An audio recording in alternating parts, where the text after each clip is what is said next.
1 से 7 जनवरी तक यूपी के कानपुर में कोल्ड वेव के चलते 95 लोगों से ज्यादा की हार्ट अटैक से मौत हुई है। ऐसे बहुत सारे मरीज एडमिट है। ऐसे ही देश के अलग अलग हिस्से में हार्ट अटैक और ब्रेन स्ट्रोक के मामले लगातार सामने आ रहे हैं। अब तक तो सिर्फ बर्फ जैसी हवा लगने पर सर्दी, जुकाम, बुखार और खांसी से लोग बीमार पड़ रहे थे, लेकिन अब इस हार्ट अटैक की खबर ने लोगों को चिंता में डाल दिया है।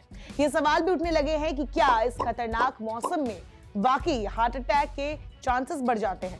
अगर हाँ, तो इसके पीछे कारण क्या है। हमने इस बारे में health expert doctor DK Gupta से बातचीत की। उन्होंने आसान भाषा में समझाया, साथ ही कुछ टिप्स भी दिए हैं। हम सब जानते हैं जो हार्ट है वो सप्लाई करता है हमारे पूरी बॉडी को, जिससे ऑक्सीजन और ब्लड शुगर मिलता है। ऐसे हार्ट अपने आप को भी सप्लाई करता है, जिसमें ऑक्सीजन और ब्लड शुगर मिलता है, जिससे हार्ट पंप करता है। अगर ऑक्सीजन और ब्लड सप्लाई नहीं मिलेगी तो हार्ट पंप नहीं कर पाएगा और फेल हो जाएगा। तो हार्ट को सप्लाई करने के लिए खुद हार्ट के अंदर भी आर्टरीज होती हैं, जिनको धमनियां, नसें बोलते हैं, जिनके अंदर से ब्लड जाके हार्ट की मसल्स को सप्लाई करता है, जिसकी वजह से हार्ट की मसल्स पंप करती हैं और पूरी बॉडी में ब्लड पहुंचता है। अगर किसी वजह से ये नसें संकुचित हो जाए, पतली हो जाए या ब्लॉक हो जाए तो हार्ट अटैक हो जाएगा। उसका मतलब है कि उसको ऑक्सीजन नहीं मिलेगी, ब्लड शुगर नहीं मिलेगी, उसके वजह से हार्ट पंप नहीं कर पाएगा और कोलैप्स कर जाएगा। तो सर्दियों में जो हमारी नसें हैं वो संकुचित हो जाती हैं, वो सिकुड़ जाती हैं, ऐसे ही हार्ट की होती हैं। उसकी वजह से अगर आपका ब्लॉकेज कम है, 50-60% भी है, और आपने कोई स्ट्रेनुअस एक्सरसाइज कर ली, आप वॉक करने चले गए, या आपका 70% ब्लॉकेज है और आपने हल्का सा कुछ डे टू डे एक्टिविटीज में भी हो सकता है वो संकुचित होकर 80-90% पहुंच जाए, वो क्रिटिकल हो जाए, उसकी वजह से हार्ट अटैक बढ़ जाए, संभावना है डेथ हो जाए। ऐसा देखा गया है कि 1 डिग्री सेंटीग्रेड टेम्परेचर कम होने पे 0.4% हार्ट अटैक की संभावना बढ़ जाती है। सर्दियों में हमारे दिल को शरीर के तापमान को बनाए रखने के लिए ज्यादा मेहनत करनी पड़ती है और कोल्ड वेव इस काम को ज्यादा मुश्किल बना देती है। इतना ही नहीं, अगर आपके शरीर का तापमान 95 डिग्री से कम हो जाता है तो हाइपोथर्मिया के कारण हार्ट को नुकसान पहुंचता है और ये स्ट्रोक का कारण बन सकता है। इसीलिए इस कड़ाके की ठंड में हैवी एक्सरसाइज करने से भी डॉक्टर मना करते हैं। खासकर बुजुर्ग लोगों को हार्ट अटैक सबसे ज्यादा होने का खतरा होता है। ऐसे में सर्दी के दिनों में उनकी खास देखभाल करनी सबसे ज्यादा जरूरी होती है।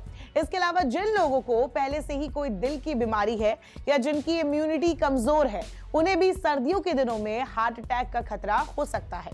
इसके अलावा जो लोग स्मोकिंग करते हैं, डायबिटीज के रोगी, ब्लड प्रेशर के मरीज और हाई कोलेस्ट्रॉल वाले मरीजों को शीतलहर और ज्यादा सर्दी पड़ने से दिल के दौरे पड़ने का खतरा हो सकता है। जो लोग ब्लड प्रेशर के मरीज हैं, उनका भी ब्लड प्रेशर बढ़ने की संभावना हो जाती है, बिकॉज संकुचित हो जाती है नलियां, उसके अंदर हार्ट को पंप करने में कठिनाई होती है और ब्लड प्रेशर बढ़ जाता है, उससे भी हार्ट अटैक की संभावना बढ़ जाती है। बहुत सारे ऐसे लोग डायबिटीज हैं, जिनको डायबिटीज है, उनके अंदर भी साइलेंट हार्ट अटैक की संभावना बढ़ जाती है, बिकॉज डायबिटीज के अंदर साइलेंट हार्ट अटैक बहुत कॉमन है। और बहुत सारे फैक्टर्स हैं, जैसे स्मोकिंग है, अल्कोहल है, ड्रग अब्यूज है, या ओबेसिटी है, मोटापा है, या हाइपरलिपिडेमिया है कि आपके जो ब्लड में लिपिड्स की जो संख्या है वो बढ़ जाए, जिसमें हाइपर कोलेस्ट्रीमिया, हाइपर ट्राइग्लिसरीमिया बोलते हैं।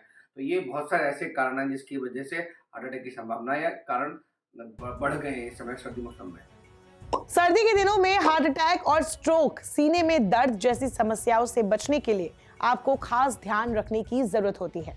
तो चलिए डॉक्टर डीके गुप्ता से ही जान लेते हैं कुछ उनके खास टिप्स। एक तो आप इस समय बहुत ठंड हो रही है, सुबह और शाम टहलने से बचें, वॉक करने से, एक्सरसाइज करने से, जिमिंग करने से बचें। घर के अंदर रहें, इंडोर एक्टिविटीज करें, इंडोर हल्की माइल्ड एक्सरसाइज करें, योगा करें, मेडिटेशन करें। इसके अतिरिक्त नंबर 2, अगर आपको डायबिटीज है, आप शुगर की बीमारी, तो शुगर को कंट्रोल रखें। हम सब जानते हैं सर्दियों में खाना पीना बढ़ जाता है, मीठा बढ़ जाता है, तो कहीं ना कहीं शुगर बढ़ जाती है, उससे भी हार्ट अटैक की संभावना 4 गुना ज़्यादा बढ़ जाती है और साइलेंट हार्ट अटैक होती है डायबिटीज से। तो शुगर कंट्रोल करना बहुत जरूरी है। दवाइयाँ अपनी रेगुलर सेवन करें, अगर डोज मॉडिफाई करनी हो तो डॉक्टर से संपर्क करें।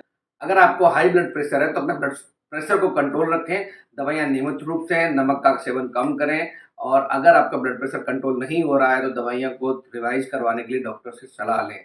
इसके अलावा अगर आपके जो ब्लड लिपिड्स की प्रोफाइल है वो खराब है, मीन्स कोलेस्ट्रॉल लेवल बढ़ा हुआ है, ट्राइग्लिसराइड लेवल बढ़ा हुआ है, एचडीएल बहुत कम है, तो डॉक्टर से संपर्क करें। हो सकता है कुछ दवाइयाँ आपको दी जाए जिससे आपका लिपिड प्रोफाइल बेहतर हो जाए। अगर आप शुगर के पेशेंट हैं तो HbA1c का जरूर अपना रेगुलर चेक कराते रहें कि आपका HbA1c और ब्लड शुगर फास्टिंग और जो रैंडम या पीपी वो बढ़ घट तो ज़्यादा नहीं रहा है, वो बहुत ध्यान रखने की जरूरत है। इसके अतिरिक्त खाने पीने का ध्यान रखें, खाने में मीठे का बहुत ज़्यादा सेवन नहीं करना है, हरी पत्तेदार सब्जियां खाएं, ग्रीन लीफी वेजिटेबल्स खाएं जिसके अंदर एंटीऑक्सीडेंट्स होते हैं, खासकर जो ब्रोकली है, स्पिनच है, ऐसे और बहुत सारे हमारे सीजनल वेजिटेबल्स हैं जिनका सेवन करने से आपका हार्ट की हेल्थ अच्छी रहती है। इसके फ्रेश फ्रूट्स खाएं और एंटीऑक्सीडेंट्स लें, आलमंड्स लें, उसके खाने से आपकी हार्ट हेल्थ अच्छी रहती है। वॉक घर के अंदर कर सकते हैं, एक्सरसाइज घर के अंदर कर सकते हैं। अगर इन सब चीज़ों का ध्यान रखेंगे तो आपके हार्ट की हेल्थ अच्छी रहेगी। इसके अतिरिक्त अपने हार्ट की जांच जरूर कराएं कि आपका हार्ट की क्या कंडीशन है। उसके लिए प्रिवेंटिव हेल्थ चेकअप कराएं, उसके अंदर आपके कंप्लीट ब्लड काउंट है, लिपिड प्रोफाइल है, किडनी फंक्शन टेस्ट है, ईसीजी है, इको है, स्ट्रेस इको है, टीएमटी है या हॉल्टर है, या ऐसे और अन्य टेस्ट हैं जो हार्ट के लिए बहुत इंपॉर्टेंट है, जिसमें सी रिएक्टिव प्रोटीन्स वगैरह होती हैं जो हार्ट के लिए स्पेसिफिक होती हैं, या एंजियोग्राफी है। तो डॉक्टर की सलाह अनुसार प्रिवेंटिव हेल्थ चेकअप जरूर कराएं। और हम लोग रिकमेंड करते हैं 30-35 साल से ऊपर आपको हर साल कराना चाहिए।